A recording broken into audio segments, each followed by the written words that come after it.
পৃথিবীতে কত বড় অপদার্থ জায়গায় গেলে পরে একটা নারীকে ধর্ষণ করার পরে ভিডিও করে ছাড়া হয়, এটা কত বড় জঘন্যতম দেশ হয়েছে এবং কাদের কারণে হয়েছে, এবং তারা এটাকে সমর্থন।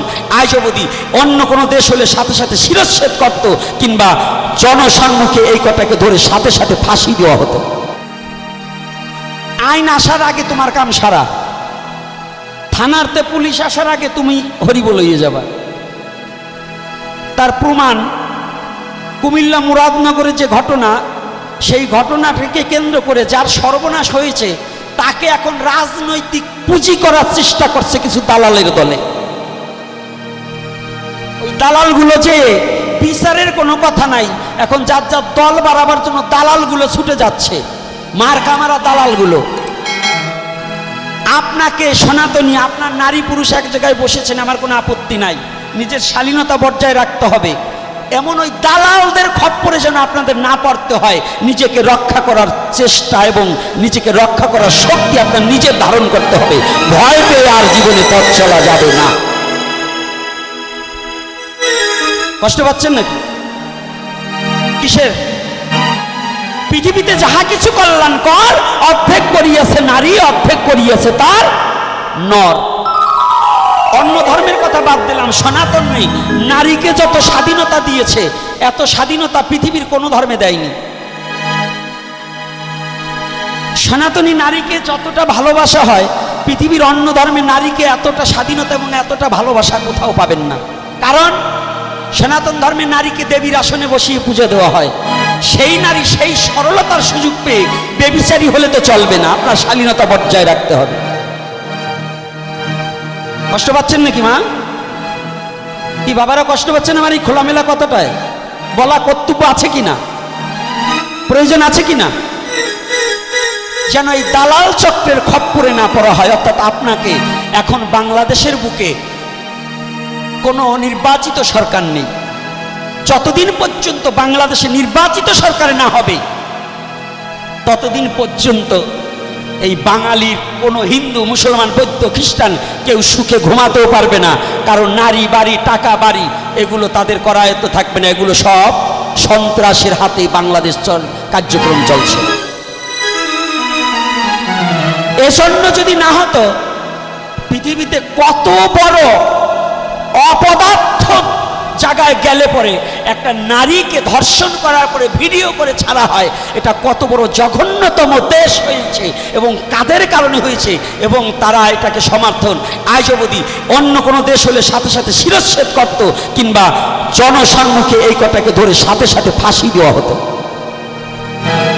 আর ফাঁসি দেবে কে? যারা দেবে তারাই তো মনে হয় ওই দলের সাথে যুক্ত আছে।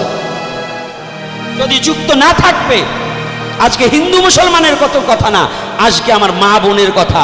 ওই তাকে যদি ধর্ষণ করা হয় সেজন্য হিন্দু মুসলমান সবার এগিয়ে যেতে হবে এটার প্রতিবাদ করার জন্য।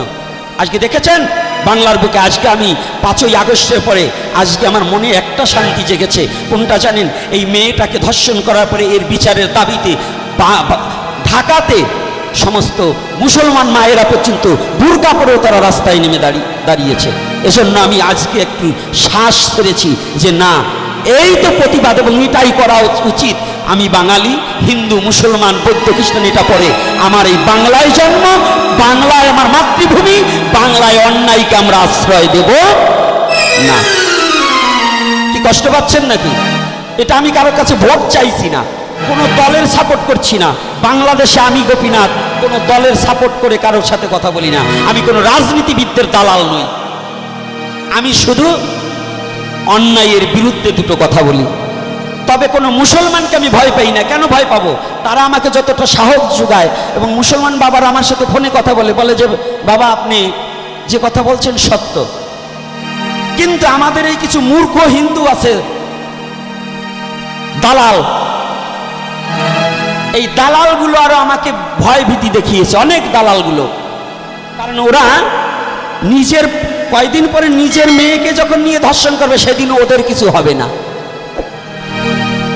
কারণ ওদের অভ্যাস হয়ে গেছে। এই দালালগুলোকে বলে যেতে চাই, দালালিটাকে পরিত্যাগ করুন। কোনো দলের দালালি করবেন না যদি সনাতনী হয়ে থাকেন। দালালি বাদ দেন, আপনি নিরাপদে থাকবেন। আর দালালি করছেন, ওই যে দলের দালালি করবেন ওই দল চিরদিন থাকবে না, আর গুঁতো খেতে হবে, মার খেতে হবে। আপনি দালালি বাদ দিয়ে শক্ত হাতে দাঁড়িয়ে যান। আমরা কোনো দলের দালালি করব না, আমি নিজ ক্ষমতায় আমরা পথ চলতে চাই। যে দল ক্ষমতায় আসুক, আমাকে যে নিরাপদে রাখবে, আমার মা বোনকে, আমার জাতিকে যে নিরাপদে রাখবে, আমি তার সমর্থন করব। না হলে কোন সন্ত্রাসী দলের কোনো আমরা সমর্থন করব না। নাকি রাধে রাধে? কি একমত কি আপনারা? কারা একমত? হাত তুলুন। একমত আছেন তো? জয়নি তাই। অন্যায়ের প্রতিবাদ যে দলের করুক সে অন্যায়কারী, সন্ত্রাস যে দলের করুক সে সন্ত্রাস, সে কোনো দলের নয়। যে ধর্মের লোক সন্ত্রাসী করুক সে সন্ত্রাস, সে কোনো ধর্মের নয়। কি বাবা, আমার অনেক মুসলমান বাবা আছেন, যদি কোনো হিন্দু ব্যক্তি সন্ত্রাসী করে সে কিসের হিন্দু? ও সন্ত্রাস। যদি কোনো মুসলমান সন্ত্রাসী করে সে সন্ত্রাস। আমরা সন্ত্রাসের প্রতিবাদী হব, আমরা জুলুমের প্রতিবাদী হব, আমরা অন্যায়ের প্রতিবাদী হব। আমার ধর্ম যেখানে সুরক্ষা পাবে তার সমর্থন করব। যেখানে আমার ধর্মের সুরক্ষা নাই, আমার নারী বাড়ির সুরক্ষা নাই, আমার সন্তানের সুরক্ষা নাই, আমার জীবনের সুরক্ষা নাই, তাদেরকে জীবনও আমরা কখনো সমর্থন করব না। কি কষ্ট পাচ্ছেন নাকি? এগুলো মনে থাকবে তো? এগুলো যেন একটু মনে থাকে। হ্যাঁ, নারী জাতি, আপনার হাটে যেতে নিষেধ নাই, কিন্তু শালীনতা বজায় রাখুন। ওই 2 আঙ্গুল বেলাজের বর্ডার গায়ে দিয়ে পিঠ বাইর করে যদি যান, তা আপনার পিঠে আলকাতরা মাখাই দিলে জন্য সনাতন ধর্ম দায়ী না। এজন্য সনাতন ধর্ম দায়ী না। আপনার শালীনতা থাকতে হবে। এবং আজকে এই শৈলকুপাতে বলে যাচ্ছি, চরণে হাত রেখে বলে যাচ্ছি, মাতৃজাতিদের প্রতি এবং সনাতনী জাতিদের প্রতি আমি চরণে হাত রেখে বলছি, আপনি নিজের ধর্ম ব্যতিরেকে অন্য ধর্মের চর্চা করতে যাবেন না। আপনি সনাতন ধর্মে জন্মগ্রহণ করেছেন, আপনার ধর্মে কি আছে এটাকে গবেষণা করতে থাকুন এবং এই ধর্মটার কতদূর পর্যন্ত আছে এটাকে জানা বোঝার চেষ্টা করুন। আপনার অন্য ধর্ম সম্বন্ধে কোনো কথা, কোনো বাজে কথা কিংবা কোনো লাইক কমেন্ট কিচ্ছু করার দরকার নাই। শুধু আপনি নিজের ধর্মটাকে প্রতিপালন করার জন্য একটু সচেষ্ট এবং ভক্তির সহিত নিজের ধর্মটাকে জানতে, শিখতে, বুঝতে চেষ্টা করুন। তবে আপনি মানুষ হতে পারবেন। না হলে স্বধর্ম নিধানং শ্রেয় পরধর্ম ভয়াবহ। অন্য ধর্মকে শ্রদ্ধা করো, নিজের ধর্ম প্রতিপালন করো। আর তুমি যদি তোমার ধর্মকে প্রতিপালন না করতে পারো, জানিয়ে রাখিবে তুমি জারজ। তুমি সনাতন ধর্মে জন্মগ্রহণ করে নিজের ধর্মকে যে শ্রদ্ধার সহিত ভালোবাসতে না জানে সে জারজ, তার জন্মের ঠিক নেই। কষ্ট পাচ্ছেন নাকি? হ্যাঁ, কষ্ট হচ্ছে নাকি?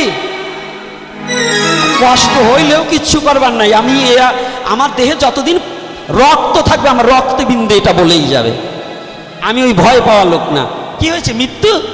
মৃত্যু তো কবেই মরে বসে আছি, আর মরবো কবে? সেদিনই মরেছি যেদিন চোখের সামনে দেখছি আমার মা বোনের ইজ্জত নিয়ে লুটে খাচ্ছে, যেদিন দেখছি গরিবের ধন লুটে খাচ্ছে, যেদিন প্রতিবাদ করতে পারিনি সেদিন তো নিজেই পঙ্গু হয়ে মরে আছি।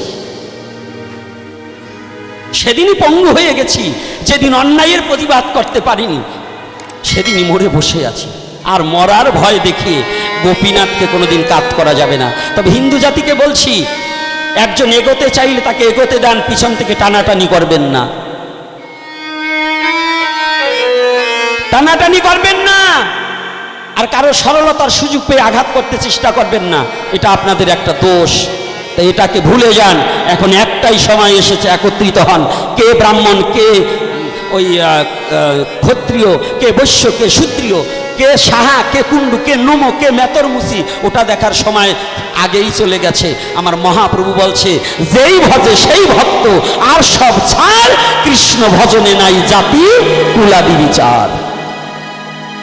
সব কিছু পরিত্যাগ করুন, এই বর্ণবাদ সমস্ত কিছু পরিত্যাগ করুন, শুদ্ধতা বজায় রাখুন। শুদ্ধতা বজায় রাখলে কোনো সমস্যা নেই, মুসির বাড়িও জল গ্রহণ করা যাবে। আর যদি শুদ্ধতা বজায় না থাকে তাহলে ব্রাহ্মণ বাড়িও খাওয়া যাবে না, বৈষ্ণবের বাড়িও খাওয়া যাবে না। পরিষ্কার কথা। এতে যদি কেউ কষ্ট পান পাবেন, আমার কিছু আসে যায় না। কি কমিটির বাবারা, কথায় কষ্ট লাগছে নাকি? হ্যাঁ, আগামী দিন আমার চঞ্চলদা এসে আপনাদের ভালো ভালো কথা শোনাবে। আর আমার কথা হচ্ছে জাতি গঠনের কথা, কারণ আমাকে আনতে হলে 2-4টে এই কুরামিন ইনজেকশন খেতেই হবে। এটা ছাড়া আমার এখন রক্তে মিশে গেছে, এটা আমার রক্তে মিশে গেছে, এটাকে ছাড়তে পারবো না। তবে আপনাদের প্রতি অনুরোধ করি, আপনার পার্শ্ববর্তী মুসলমানও যদি থাকে তার সাথে বন্ধুত্ব সুলভ ব্যবহার করবেন। তবে বন্ধুত্ব সুলভ ব্যবহার সাবধান, হিন্দু আর মুসলমান নাই। যার বাড়িতে যুবক যুবতী মেয়ে আছে তার বাড়িতে কোনো যুবক ছেলে দাঁড় করে ডাইকে আনবেন না, নাইলে সর্বনাশ ঘটবে। যারা ব্যবসায়, তার বাড়ির কর্মচারী যদি রাখেন যুবক কর্মচারী, বাড়িতে যদি যুবতী বৌমা থাকে আর মেয়ে থাকে, ভাইস্তি থাকে, নাতিন থাকে, তাহলে ওই কর্মচারী ভাত আনবার বাড়িতে পাঠাবেন না, ওর ওই দোকান পর্যন্ত সই রাখবেন।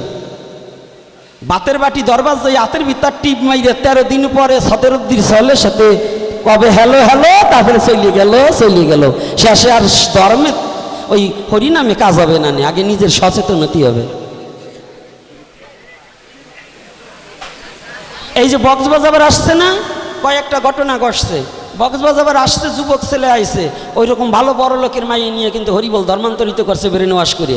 এই বক্সবাজার আসলে একটু বুদ্ধিমান আর আনবেন, যেন আপনার মেয়ে তার সাথে ওই ড্যান্স দিয়ে আবার যাইয়েন না। এই সনাতনী জাতির তো বুদ্ধি খাটো। দুর্গা পুজো একখান করে কি, ওই রাত্রের বেলায় মানুষজন কয়জন চলে গেলে বাড়ির মেয়ে ছেলে মদ খাইয়ে নাচানাচি করে। এই একমাত্র গাধা যেগুলো সন্তান জন্ম দেয়নি, সন্তান ওই শয়তান জন্ম দিয়েছে, ওইগুলো ইয়ে করে। সন্তান আর শয়তান একটু আলাদা।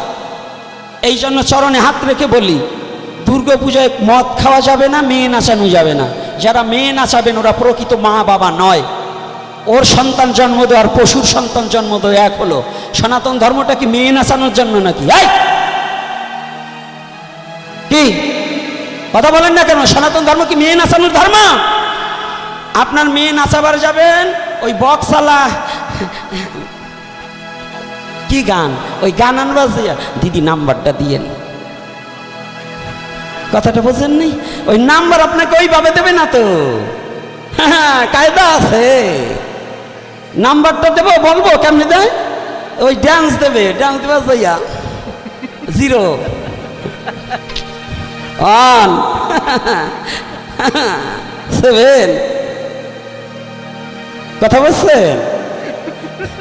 নাম্বার কিন্তু ওইভাবেই দেবেন।